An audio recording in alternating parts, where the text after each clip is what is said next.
यसाया बिन आमोस की किताब 46वां बाब पहली आयत से 13वीं आयत तक। बैल झुकता है, नबू खम होता है, उनके बुत जानवरों और चौपाइयों पर लदे हैं। जो चीजें तुम उठाए फिरते थे थके हुए चौपाइयों पर लदी हैं। वो झुकते और बाहम खम होते हैं। वो उस बोझ को बचा ना सके और वो आप ही असीरी में चले गए हैं। ऐ याकूब के घराने और ऐ इसराइल के घर के सब बाकी मांदा लोगों, जिनको बदन ही से मैंने उठाया और जिनको रहम ही से मैंने गोद में लिया, मेरी सुनो। मैं तुम्हारे बुढ़ापे तक वही हूं और सर सफेद होने तक तुमको उठाए फिरूंगा। मैं ही ने खलक किया और मैं ही उठाता रहूंगा।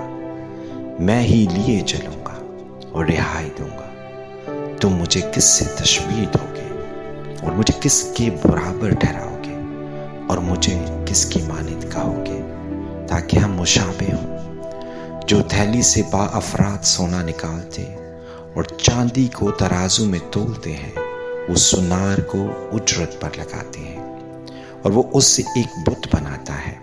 फिर वो उसके सामने झुकते बल्कि सजदे करते हैं। वो उससे कंधे पर उठाते हैं, वो उसे ले जाकर उसकी जगह नस्ब करते हैं और वो खड़ा रहता है। वो अपनी जगह से सरकता नहीं, बल्कि अगर कोई उसे पुकारे तो वो ना जवाब दे सकता है और ना उसे मुसीबत से छुड़ा सकता है।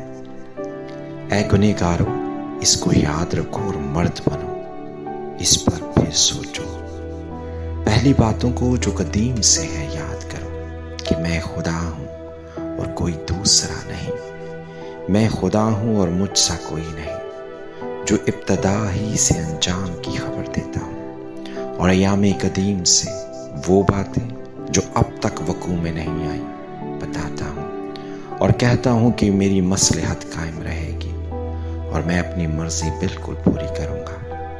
जो मशरिक से उकाब को, यानी उस शख्स को जो मेरे इरादा को पूरा करेगा, दूर के मुल्क से बुलाता हूं। मैं ही ने ये कहा और मैं ही इसको वकू में लाऊंगा। मैंने इसका इरादा किया और मैं ही इसे पूरा करूंगा। ऐ सख्त दिलो जो सदाकत से दूर हो, मेरी सुनो। मैं अपनी सदाकत को नजदीक लाता हूं और वो दूर नहीं होगी और मेरी निजात ताखीर ना करेगी और मैं सय्योन को निजात और इसराइल को अपना जलाल बख्शूंगा।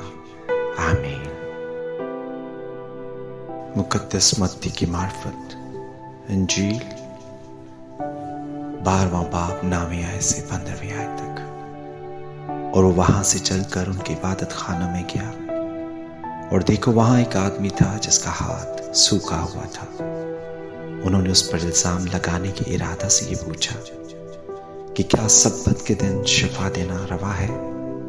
उसने उनसे कहा, तुम में ऐसा कौन है जिसकी एक ही भेड़ हो और वो सब्बत के दिन घड़े में गिर जाए तो उसे पकड़ कर ना निकाले। बस आदमी की कदर तो भेड़ से बहुत ही ज्यादा है, इसलिए सब्बत के दिन नेकी करना रवा है। तब उसने उस आदमी से कहा कि अपना हाथ बढ़ा। उसने बढ़ाया और वो दूसरे हाथ की माने दुरुस्त हो गया। इस पर फरीसियों ने बाहर जाकर उसके बरखिलाफ मशवरा किया कि उसे किस तरह हलाक करें। यीशु ये मालूम करके वहां से रवाना हुआ और बहुत से लोग उसके पीछे हो लिए और उसने सबको अच्छा कर दिया।